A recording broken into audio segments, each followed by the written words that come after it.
ಮಂಗಳೂರಿನ ನಾಗರಿಕರಿಗೆ ವಾರ್ಡ್ ಸಮಿತಿ ಸದಸ್ಯತ್ವಕ್ಕೆ ಅರ್ಜಿ ಸಲ್ಲಿಸಲು ಅವಕಾಶ ಸಿಗುತ್ತಿರುವುದನ್ನು ನೋಡಿ ನಮಗೆ ತುಂಬಾ ಸಂತೋಷವಾಗಿದೆ. ಇದು ಆಯಾ ವಾರ್ಡ್ಗಳಲ್ಲಿ ಅಭಿವೃದ್ಧಿ ಚಟುವಟಿಕೆಗಳಲ್ಲಿ ಭಾಗವಹಿಸಲು ಮತ್ತು ನಿರ್ಧರಿಸಲು ಅವರಿಗೆ ಅನುವು ಮಾಡಿಕೊಡುತ್ತದೆ ಎಂದು ನಾಗರಿಕ ಶಕ್ತಿ ಎಂಸಿಸಿ ಸಿವಿಕ್ ಗ್ರೂಪ್ನ ನರೇಂದ್ರ ಕುಮಾರ್ ಹೇಳಿದರು. ಅವರು ಮಂಗಳೂರಿನ ಪ್ರೆಸ್ ಕ್ಲಬ್ನಲ್ಲಿ ಸುದ್ದಿಗೋಷ್ಠಿ ನಡೆಸಿ ಮಾತನಾಡಿದರು.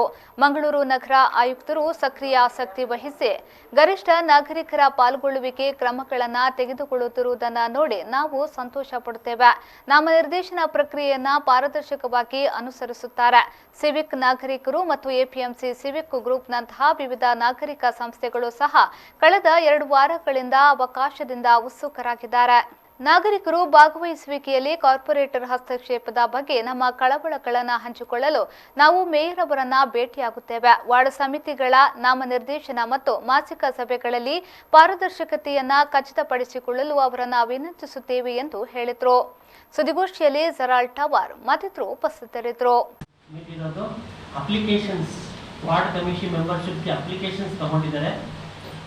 ಒತ್ತಡ, ಪ್ರೆಷರು, ಕಾನೂನಲ್ಲಿ ನಮ್ಮ ಚಟುವಟಿಕೆ ಎಲ್ಲ ಸೇರಿಸಿ commissioners has done a good job. ಅವ್ರಿಗೆ ಧನ್ಯವಾದಗಳು ಹೇಳ್ತಾ, ದಯವಿಟ್ಟು ಬೆಂಗಳೂರು ಥರ ಮಾಡಬೇಡಿ ಅಂತ ನಾವು ಅವ್ರಿಗೆ ಒತ್ತಡ ಆಗ್ತಾ ಇದ್ದೀವಿ. ಬೆಂಗಳೂರಲ್ಲಿ BBMP commissioner mister Manjunath Prasad 500 application ತೊಗೊಂಡಾದ್ಮೇಲೆ ಬರೀ 5 ಜನಕ್ಕೆ ನಾಮಿನೇಟ್ ಮಾಡಿದ್ದಾರೆ. Only 5 out of 500. ಕಾರ್ಪೊರೇಟರ್ ಚೇಲಾಗಳಿಗೆಲ್ಲ ಸೇರಿಸಿದ್ದಾರೆ, ಹಸ್ಬೆಂಡ್ ಸೇರಿಸಿದ್ದಾರೆ, ಫ್ಯಾಮಿಲಿ ಮೆಂಬರ್ಸ್ ಸೇರಿಸಿದ್ದಾರೆ.